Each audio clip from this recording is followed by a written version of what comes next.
Tu nga tjeta uroj të jeni mirë. Mirë se u gjej dashur miq, por sonte në një format tjetër, me një stil tjetër, me një skem tjetër. Unë tashmë jam i armatosur edhe me një mikun tim të vjetër, kolonel doktor Dritan Demiraj, nga Shtetet e Bashkuara të Amerikës.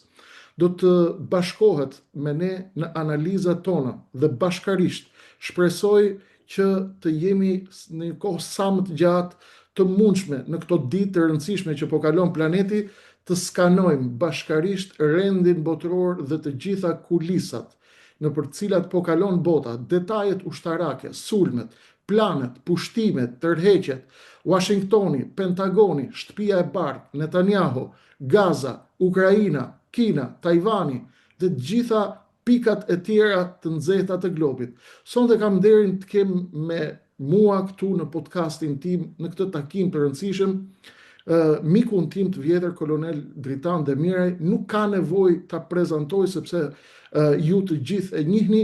Jam shumë i lumtur që ai ka pranuar të pasuroj këtë dritare mediatike për shqiptarët dhe të jap kontributin e tij, të jap mendimet e tij dhe unë shpresoj ta kem sa më gjatë në analizën e kulisave me një qasje super profesioniste. Ju e njihni kolonelin, e njihni se çfarë kontributesh ka, ai njeh mirë kulisat e të gjithë rrugicat e luftës dhe të paqes. I ka provuar jo vetëm me librat që i ka prapa shpinës së tij, as në teori, por i ka në praktik me armë në dorë dhe i veshur për të përfaqësuar Shqipërinë në këto misione paqëruese nëpër botë. Kolonel, nuk dua të prezantoj më shumë se kaq sepse shqiptarët të njohin dhe nuk ka nevojë. Të falenderoj nga zemra që pranove dhe u bëre pjesë e kësaj dritareje në këto momente që po kalon bota. Kemi nevojë shumë për të sqaruar dhe është shumë e rëndësishme që atje nga Amerika ku je dhe unë nga këtu nga Tirana të shohim nga kënde të ndryshme situatat dhe këto zhvillime botërore, të cilat do të diktojnë drejt për drejti jetën tona, ekonomitë tona, politikën tonë të vogël. Ua them shpesh miqve se gjeopolitika do të ndikojë tek politika jonë e vogël dhe nuk mund t'i kuptojmë politikat tona të vogla pa kuptuar lojën e madhe. Mirë se erdhe kolonel, unë shpresoj të hym direkt në temë. Është një takim shumë i rëndësishëm sot ndërmjet Benjamin Netanyahus dhe Donald Trumpit. Ka përfunduar takimi dhe përpara takimit ka patur një njoftim të Donald Trump se ai tashmë ka krijuar Këshillin Transitor të Paqes dhe me një miratim të Izraelit, të amerikanëve, të arabëve dhe të vendeve islamike, ai do të jetë kryetari i këtij këshilli. Çfarë do të ndodhë me Gazën, kolonel? A pritet të kemi një marrëveshje mes Izraelit dhe Hamasit dhe çfarë mund të provojë ky takim ndërmjet Zotit Trump dhe Benjamin Netanyahus? Është kënaqësi që ndodhem këtu me ju. Vazhdojmë këtë bashkëpunim të cilin e kemi prej një dekade bashk, i cili në vazhdimsi ka dhënë rezultate, një pjesë e madhe të cilave janë të padukshme.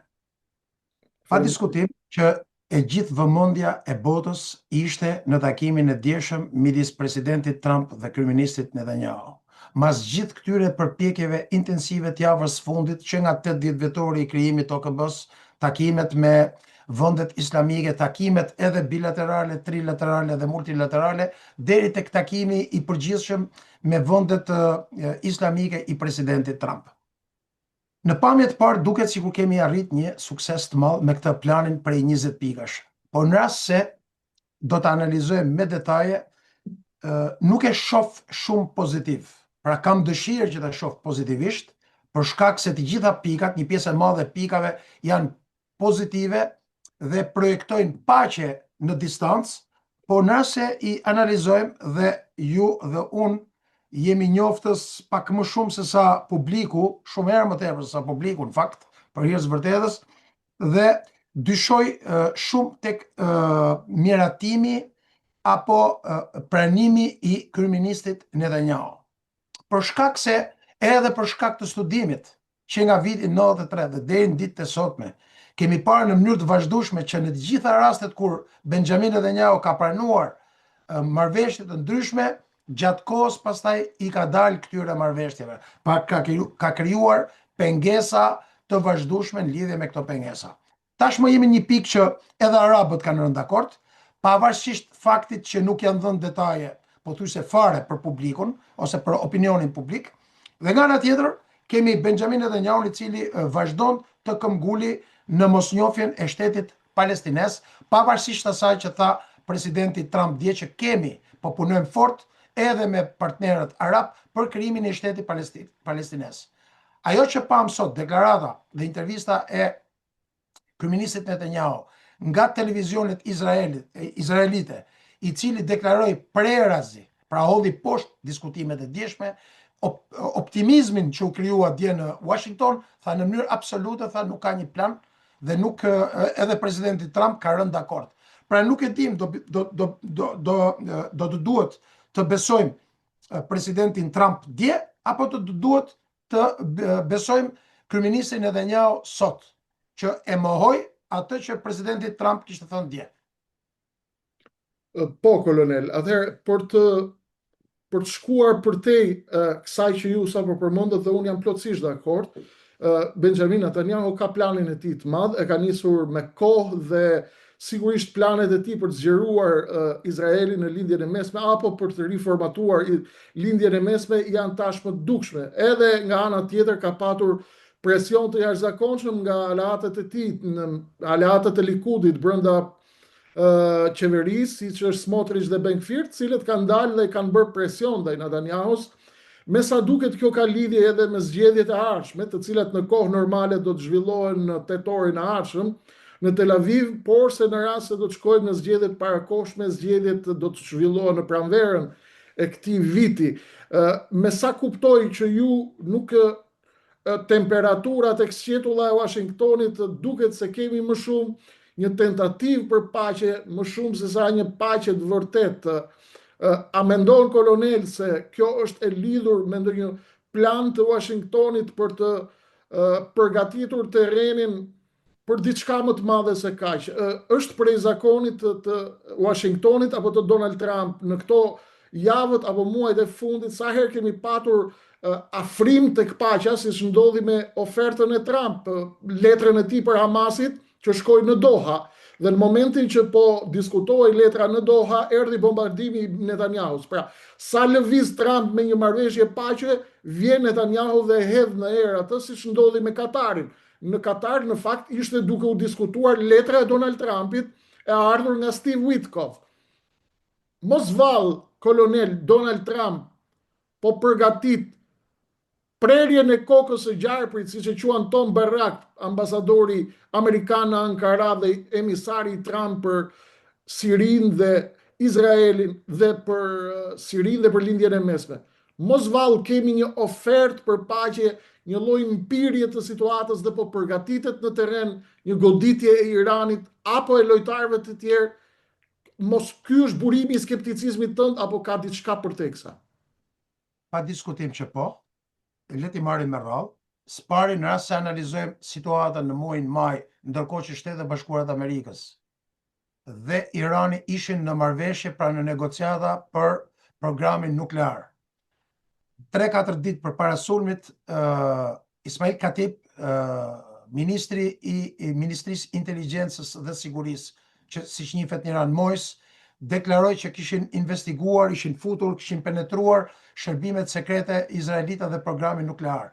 Të njëjtën pattern kemi edhe tani të këtyre 2-3 ditëve të fundit për penetrim edhe më të hollësishëm për të gjithë sekretet, rreth 800 faqe rreth programit nuklear kryesisht në Dimona.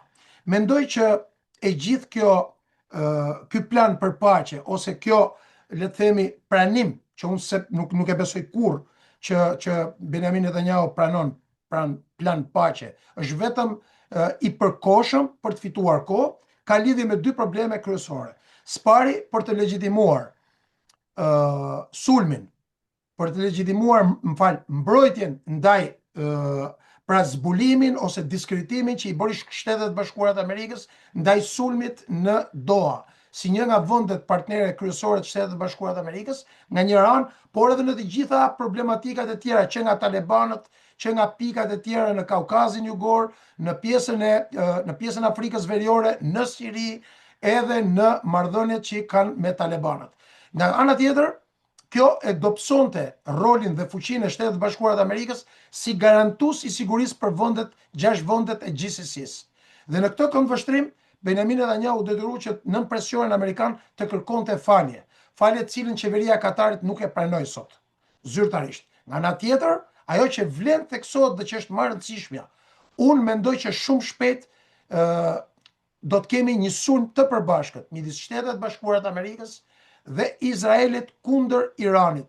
Dhe mendoj dhe besoj plotësisht që ky sulm do të realizohet në momentin kur të gjejnë siguri të madhe për pozicionin ose location të Ayatollah Khameneit dhe një pjesë të konsiderueshme të asaj që njihet si zinxhiri i komandim kontrollit, qoftë ky politik, qoftë ky ushtarak. Sepse në operacionin e parë të muajit qershor ata dështuan për atë që ishte objektivi kryesor i operacionit, regime change, pra ndryshimi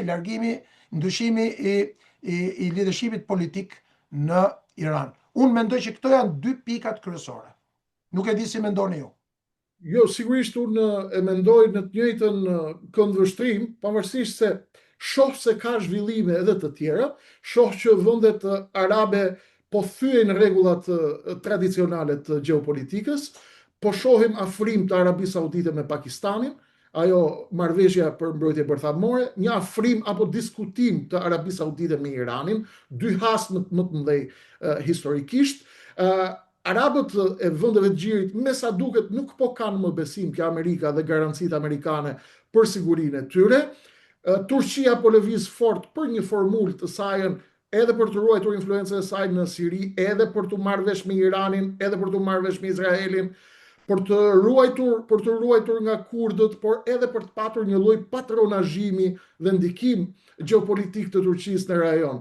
Kjo më bën të mendoj se lojtarët janë duke lëvizur me fuqi të gjitha palët dhe nëse ky angazhim i tyre mendoj se mund ta shty planin e Trump dhe të Izraelit për të goditur përfundimisht Iranin. Por unë kam hulumtuar, kam studiuar dhe kam konstatuar prej deklaratave tuaja të mëparshme, kolonel, që Izraeli në përballje me Iranin vet e ka tërësisht pamundur që ta mposhtë Iranin. A do të thotë kjo që me Amerikën mundet ta mposhtë në kushtet kur ju besoni se nuk ka asnjë perandori që ta ketë mposhtë Iranin me trupa toksore? Supermacia e F-35-s, a është e mjaftueshme për ta shpartalluar Iranin dhe Ayatollah Khamenei për ta gjetur ku është fshehur dhe për ta eliminuar atë, apo ka llogaritë të tjera amerikane për këtë? Unë mendoj që jo. Historia botërore të gjitha konflikteve ka treguar që përdorimi i forcës ajrore është i mjaftueshëm, është i konsiderueshëm, është i rëndësishëm, por nuk është decisiv. Për arsye sepse duhet një kombinim i mbështetjes ajrore, i goditjes ajrore. Nuk rrezon dot regjimin pushtetin. Absolutisht jo, nuk ka si shans. Janë vetëm pralla që fliten në për televizionet tona nga njerëz cilët nuk janë kompetent për analizat që bëjnë dhe nuk kanë njohuri as fillestare për këto konflikte. Do të duhet në mënyrë që të realizohet një... Pra kolonel, ju që thoni nuk ka mundësi ushtarake të fitohet, nuk rrezikoni të jeni anti-amerikan, atje si shtetas i Amerikës që t'jeni. Ja, s'ka lidhje kjo fare, nemi njerëzit... Shiko, Kreshnik, më lejo të të siguroj diçka. Të gjitha ata që flasin për Amerikën në për televizionet shqiptare janë njerëz të investuar nga lobet serbo, ruso, kinezo, grek. Të gjithë ata që bërtasin Amerika janë anti-amerikan. Ata të cilët bëjnë analiza gjeopolitike të sinqerta dhe ju tregojnë popujve ose popullit vet të vërtetën, ata janë me të vërtetë edhe pro Shqipërisë, edhe pro Amerikan. Ajo që po thoja që e lash për gjys është në mënyrë që të realizohet, që të mundësohet një regjim change, do të duhet një koordinim i forcave ajrore për të dobësuar mbrojtjen e kundërshtarit, për të godit pikat kryesore, për të eliminuar leadershipin qoftë ky ushtarak ose politik, dhe më pas do të duhet një ndërhyrje me forca të armatosura. Dhe vetë kuptohet Territori i Iranit prej 1.475.000 km². Do të kërkonte mobilizimin e një force ushtarake, minimalisht 350.000 ushtarësh të Shtetet Bashkuara të Amerikës ose të NATO-s nga një anë, dhe nga ana tjetër do të duhej një sër masash dislokim për rreth Iranit, i cili është nga pjesa lindore e Iranit, por nuk ekziston më nga pjesa perëndimore, sepse ju e dini që një pjesë e madhe e bazave ushtarake që gjendeshin në Pakistan dhe në Afganistan tashmë nga 2020 e larguar, në mënyrë që të mbështesnin këto operacione. Operacionet e forcave toksore, qofshin këto të kombinuara me forca konvencionale, do të duhet të kenë 24 orë mbështetjen ajrore, gjë e cila është e pamundur. Pra, për t'ju përgjigj pyetjes tuaj, për ta përfunduar përgjigjen, nuk është i mjaftueshëm përdorimi i B2-shave, B52-shave apo i gjithë sistemeve të tjera të aviacionit, pavarësisht rolit tyre të jashtëzakonshëm në një konflikt të mundshëm. Kjo është deklaratë shumë e fortë, kolonel, dhe tregon që lufta në terren nuk mund të krijohet. Atëherë, parë dhe referuar kësaj qasje dhe këtij këndvështrimi që është pastërtisht teknikisht ushtarak, dhe jo vetëm unë, po askush nuk guxon t'ju diskutoj apo t'ju elaboroj ndryshe, sepse je personi i fushës. Parë nga këto llogari, të cilat unë nuk besoj se i ka bërë kolonel Dritan Demire dhe nuk i ka bërë Pentagoni, a do të mundet Benjamin Netanyahu ta tërheqë administratën Trump në këtë përballje me Iranin, dhe për sa kohë nuk ka regime change, cili është objektivi i këtij sulmi në fakt? Unë mendoj që 3 objektivat kryesore të sulmit të datës, në mos gaboj, 13 qershor dështuan. I pari ishte regime change, i dyti ishte shkatrimi i gjithë faciliteteve bërthamore, për shkak të asaj që e kemi analizuar në vazhdimsi gjatë intervistave, të thellësisë, të kompleksitetit, të shpërndarjes madhe, të numrit të madh tyre, dhe së treti dorëzimi i qeverisë, pra ngritja e popullit në revolt. Tani unë mendoj që pa diskutim që do të ketë një sulm dytë, por ky sulm i dytë do të realizohet vetëm në momentin kur ato do të mendojnë që do të kenë sukses. Parë nga ana e mbështetjes për sa i përket popullit iranian, unë nuk shikoj që ka dhënë rezultat, përkundrazi, vrasja civilve, sulmet e paprecedenta izraelite nuk bën asgjë tjetër përveç se e afruan edhe më shumë popullin iranian me regjimin e ajatollave, me regjimin e mullave. Nga ana tjetër, besoj që është e pamundur, Kreshnik, shkatrimi i programit raketave balistike. Për të vetmen arsye sepse që pas konfliktit Iran-Irak 80-88, nga mësimet e nxjera të gjithë investimet iraniane mas vitit 90 dhe në vazhdimsi deri në ditët e sotme janë të bazuara mbi një strategji e cila është një strategji për të luftuar kundër Shteteve të Bashkuara të Amerikës. Sepse për Izraelin nuk e kanë problem fare, nuk ka fuqi Izraeli për t'i bërë asgjë Iranit, përveç se për ta godit, pa diskutim, nga ana ajrore. Por ana ajrore, siç e thash, ka një efekt 10-15%. Për shkak se gjithë facilitetet, edhe prodhuese, edhe sulmuese, edhe magazinuese, janë nën tokë. Jo vetëm në Bregdet, po të shpërndarë në gjithë territorin e Iranit dhe në ishujt përreth, përballë Arabisë Saudite, përballë Emirateve të Bashkuara dhe Omanit. Që të thotë, do të duhet një pushtim me trupa. Pushtimi me trupa është i pamundur për shkak se gjithë territori nga pjesa veriore jugore, Irani përbëhet nga malet Zargos, vargmalet Zargos, të cilat nuk e kanë lejuar pushtimin e Iranit për gjatë këtyre 4000 viteve të fundit. Po, le të kthehemi pak te takimi Netanyahu-Trump, kolonel.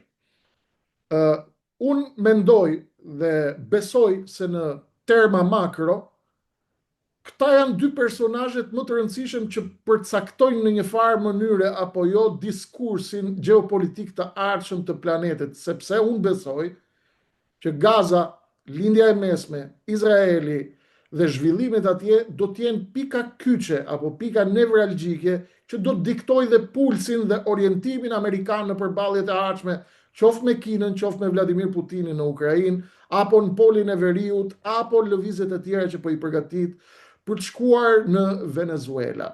Ka patur një deklaratë sot nga Xhihadi Islamik që sikurse Hezbollah o Hamasi janë satelitë të Iranit dhe pjesë e boshtit të rezistencës, që ky është një plan, marrëveshja e paqes për Gazën, pra është një plan me aromë, është një gjellë amerikane me erza izraelite, dhe për të kthyer në terren edhe për pas refuzimit të Smotrich dhe Ben Gvir, aleatët e Likudit në qeverinë e Netanyahus për t'i parë situatat në terren.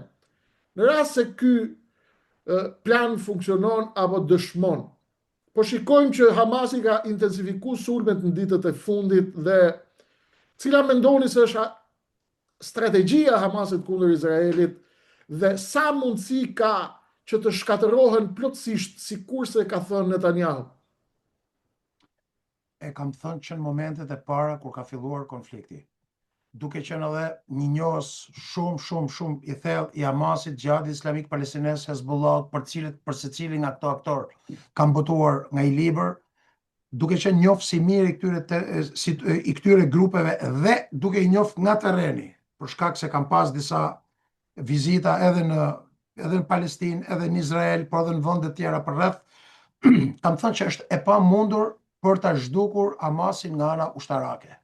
Dhe faktet kanë treguar që ka hyrë me 25-30.000 luftar, sot sipas vet Haaretz, sipas dhe Jerusalem Post, sot ka aktivizuar 40.000 luftar, që do të thotë pavarësisht gënjeshtrave të konsistente, të vazhdueshme, të përditshme të kryeministit Netanyahu, që ja kanë poshtë Hamasin, ka shkatruar gjithë grupet me radhë, kjo nuk është fakt, kjo nuk është as pak e vërtet, gjë të cilën e citoj një numër i madh prej më shumë se 80-90 drejtuesish të ish Mossadit, krejt e Shin Betit, komandantët kryesor të IDF-it, ish general, ish shefa shërbimesh të Shababit e me radhë. Pra, ata sigurisht që kanë informacione më shumë se ne.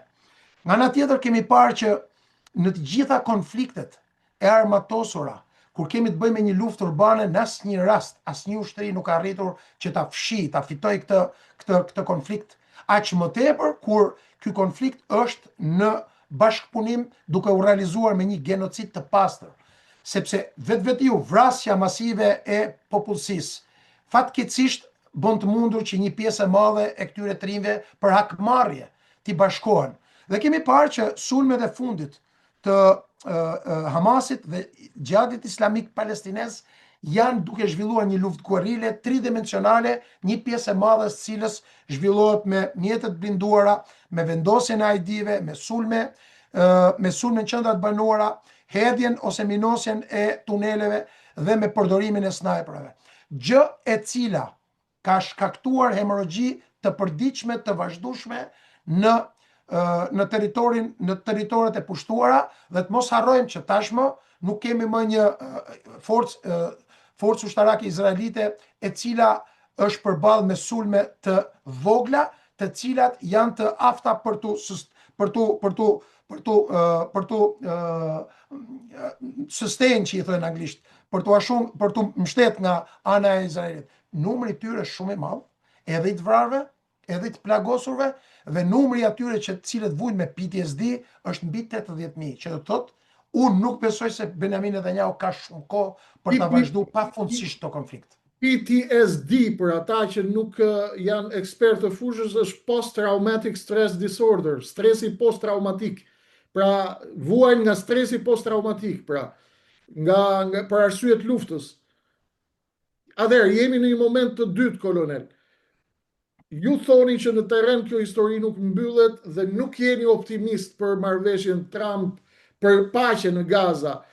A mendoni se Benjamin Netanyahu do të vazhdoj me planin e tij për pushtimin e bregut perëndimor dhe spastrimin e Gazës, dhe do të hap tension me Egjiptin, i cili refuzon prej kohësh që të hap kufirin për banorët e Gazës, sepse nuk do të lejoj spastrimin etnik të Gazës. Dhe me vijat e kuqe të Arabisë Saudite, të Emirateve Arabe dhe të Katarit dhe të vendeve të tjera. Mendoni se Benjamin Netanyahu do ta sulmoj bregun perëndimor dhe do ta marrë Gazën me territoret e saj, pra do ta pushtoj Gazën dhe do t'i spastroj etnikisht. Dhe para dhe e dyta, goditja e Izraelit ndaj Katarit në kohën kur po bënte procesin e ndërmjetësimit, pra, që ishte në bes të amerikanëve në një farë mënyre, e ka bërë që Trump të rrisë presionin ndaj Izraelit.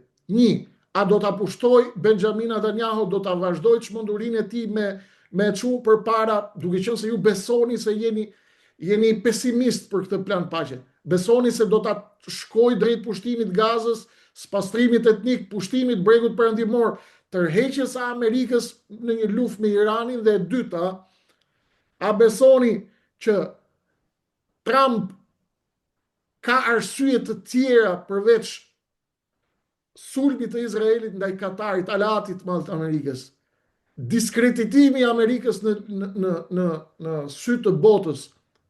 A mendoni që situata në Amerikë po ndryshon dhe Shtëpia e Bardhë do të ndryshojë politikën dhe do të rrisë presionin Donald Trump ndaj Benjamin Netanyahus, apo e ka të pamundur ta realizojë këtë?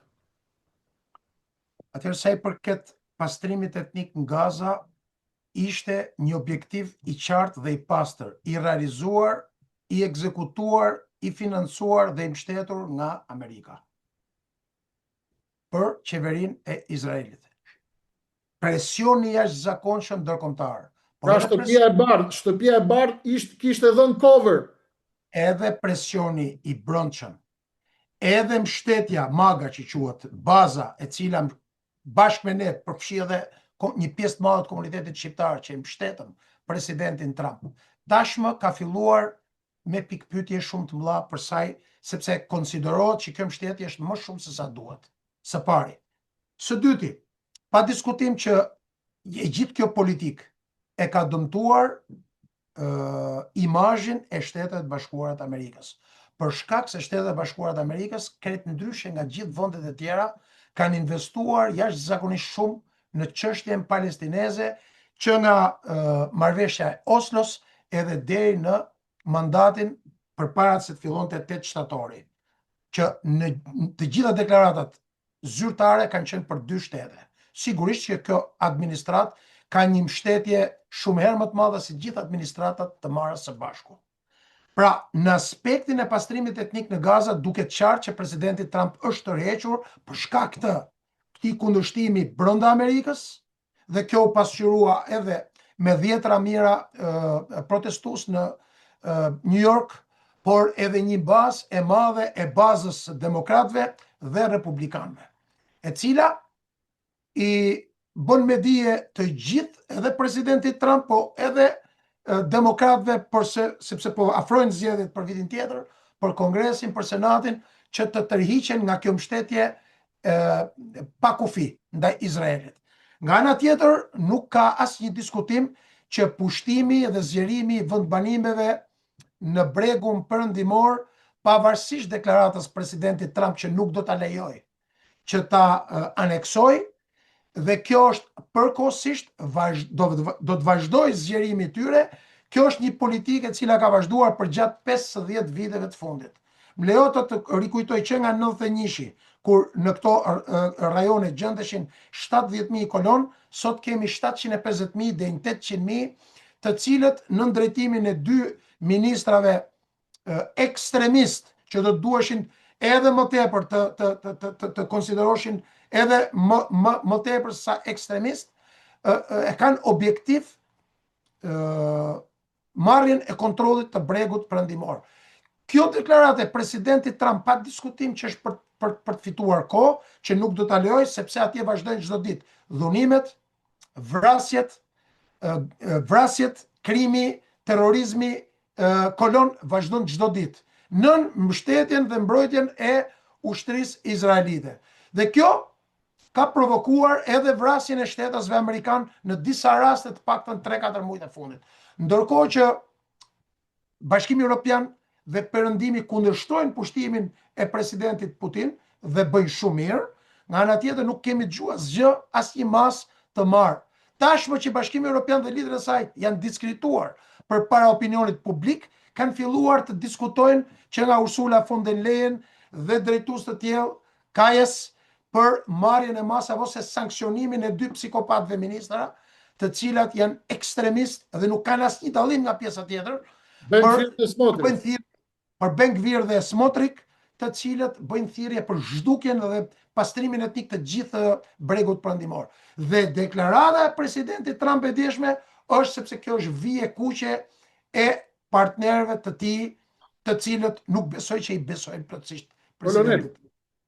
Kemi edhe 4 minuta të fundit, nuk ngopemi dot duke folur me këto histori, por ne do të jemi prapë bashkarisht, por që të mos i ngarkojmë edhe miqtë tanë dëgjues në mënyrë sa më precize. Sigurisht do të bëj 3 pyetje të shkurtra, të cilat duan secila nga një libër, por shkurt. Kjo klim e re e krijuar, Donald Trump ka thënë nuk do të pranojmë që të pushtohet Gaza dhe bregu i perëndimor, është vije kuqe. A do t'i përgjigjet Netanyahu Trumpit në këtë? 1. E dyta, a do të riformatohet lindja e mesme dhe si dhe një merak tjetër, Turqia kolonel, është një aleat i madh apo përrrethohet dhe do t'i ngulet një thik në veshk? Si është situatën shumë shkurt? Absolutisht që jo. Kryeministri Netanyahu ka një eksperiencë shumë herë më të madhe se presidenti Trump. Ju e dini që ka 35 vjet në politikë dhe në të gjitha rastet, edhe kur janë përpjekur administratat e ndryshme amerikane, që nga administrata e presidentit Clinton, Obama, Trump, Biden, edhe në mënyrë të veçantë presidenti Trump, nuk ish përmbajt të gjitha, nuk ish përmbajt asnjë konturi gjeopolitik ose ligjor ose të ligjeve të ndërkombëtare. Në të gjitha rastet ka krijuar kushtet ose percepcionin nëpërmjet edhe lidhjeve të forta që ka me drejtuesit e agjensive dhe institucioneve kryesore, qofshin këto ushtarake, diplomatike apo të inteligjencës amerikane, të cilët kanë qenë në funksion të politikës jashtme të kryeministrit Netanyahu. Kjo është përgjigjja e parë. Për sa i përket situatës gjeopolitike dhe hartës së re në lindjen e mesme, besoj që të bëjmë një emision, sepse kërkon një cikël emisionesh për t'i cek. Unë besoj që nuk do t'ja arri dhe do kemi kohë për ta elaboruar pse Benjamin Netanyahu në ëndrrën e tij për krijimin e Izraelit vjetër e ka të pamundur, e ka zero mundësinë për ta realizuar për shkak të popullsisë, për shkak të pamundësisë të forcave ushtarake, për shkak të sipërfaqes, për shkak të unifikimit që nuk ka shans Arabia Saudite, Jordania, Egjipti, Siria, Turqia dhe jo vetë Iraku, të cilët preken drejt për drejt nga Izraeli i madh, sepse të gjithë këto 5-6 shtete janë pjesë e territoreve të Izraelit të madh, është e pamundur që unifikimi i këtyre vendeve kundër Izraelit që ai ta realizojë këtë objektiv. Dhe pyetja e tretë, cila ishte? Turqia është një aleat i madh të cilit do t'i çojmë F-35 dhe do të mbyllim marrëveshjen 26 miliard dollarësh, do të ndihmojmë Turqinë ta marrim nga ana jon në Amerika, apo është duke u rrethuar nga Qipro me planin greko-franco-izraelit dhe këndej nga korridori David, Turqia ndërmjet aleancës dhe largimit nga Amerika, ku po shkon situata? Turqia nuk ka për t'i marrë F-35, sepse nuk ka për ta lejuar presidentin Trump Aipaku, nuk ka për ta lejuar Benjamin Netanyahu, është e qartë, dhe është e pasinqertë nga ana e NATO-s, nga ana e perëndimit. Ju e dini tashmë që pavarësisht se ushtria turke dhe Turqia është ushtria e dytë e NATO, thjesht Turqia mbahet në NATO për shkak të fuqisë së tij dhe për shkak të rëndësisë së pozicionit strategjik dhe fuqisë ushtarake që ka në frontin juglindor. Por që të jemi fair edhe me teleshikuesit, ka një islamofobi të tepruar në Bashkimin Evropian, por jo vetëm. Dhe këtë e kemi parë në të gjitha rastet kur Turqia kërkon për të blerë teknologji të avancuar, futet qoftë Athina zyrtare, në mënyrë të veçantë tani Izraeli, dhe e pengon edhe në Britaninë e Madhe, edhe në Francë, edhe në Gjermani, edhe në Spanjë, dhe sa herë që këto blera e këtyre sistemeve të avancuara kërkon, se për shembull një pjesë e blejës të këtyre avionave që kërkon tani janë me 4 shtete. Gjithmonë bëhen gati 3 shtete e dakordsojnë se pranon Gjermania. Nga ana tjetër, edhe vendet të cilat nuk janë antarë të NATO-s e kanë sistemin Patriot dhe këtu po të përmend edhe Katarin, edhe Emiratet e Bashkuara, edhe Arabinë Saudite, edhe Kuvajtin, dhe nuk e ka Turqia që është fuqia e dytë, që është mbrojtësi kryesor i NATO-s. Pra kemi qartësi një mungesë dëshire për ta forcuar. Dhe dhe ky Erdogan po e luan më shumë se sa dyshe kolonel. A është Turqia si fuqi në rritje, ka të drejtë ajo të luajë kaq fort në të gjitha anët? Ajo është një çështje e brendshme e Turqisë. Të gjithë janë të trembur nga rritja e fuqishme në mënyrë të veçantë e industrisë turke, për cilën ju keni bërë një emision që nuk është bërë askund në asnjë nga televizionet, jo vetëm në televizionet e rajonit shqiptar, po as këtu në Shtetet e Bashkuara të Amerikës nuk ka pas asnjë emision aq të detajuar nga ana gjeopolitike, gjeostrategjike, jo vetëm për pikpamjen e zhvendosjes së fuqisë gjeopolitike ose të ndryshimit gjeopolitik në rajon, por edhe të fuqisë që paraqet industria ushtarake në përmirësimin ose në zhvendosjen e politikës jashtme të Turqisë. Kolonel, kam dëshirë në emër të gjithë janë mira shikues që na ndjekin çdo natë, në emër të gjithë atyre unë dua të përcjell një buqet madhe falënderimi që na sajdise këtë dritare mediatike, na sajdise këtu në Akademinë Gjeopolitike të Lëvizjes së Ardheu. Unë jam shumë i lumtur që të kisha sot. Shpresoj që ta përsërisim dhe kontributi yt në këtë si një nga ekspertët më ekselent, më të padiskutueshëm, dhe nuk e them këtë se jeni miku im. Ju nuk keni nevojë për lavdet e mia, as për furçat e mia, dhe ta as kërkujt. Karriera juaj, medaljet tuaja, CV-ja juaj është nuk mund të jetë të vendoset në diskutim. Të përshëndes nga zemra, të falenderoj. Atje në Amerikë zhvillimet po ecin me ritme të shpejta, me një sy nga Washingtoni dhe nga SBA-ja atje ku ju jeni, dhe me një sy nga Tirana. Do të skanojmë bashkarisht sa herë ju të keni kohë dhe sa herë unë të mundem, të gjitha rrugicat dhe kulicat. Koloneli, ju e dini miq, është njeri i paqes dhe i luftës, është njeri i kulisave të sigurisë, të inteligjencës, të ushtrisë, të inteligjencës ushtarake. Nuk është vetëm një teoricien që i sheh situatat vetëm nga librat. Për këtë unë e falenderoj dyfish. Kolonel, të uroj shëndet dhe shpresoj të jeni shumë shpejt sërish i ftuar në këtë dritare bashkarisht të bëjmë një skaner, një dyshe, qoftë miqësore, qoftë gjeopolitike, të qartësojmë shqiptarët në këto momente jashtëzakonisht delikate që po kalon bota. Të falenderoj dhe të përshëndes, kolonel. Faleminderit.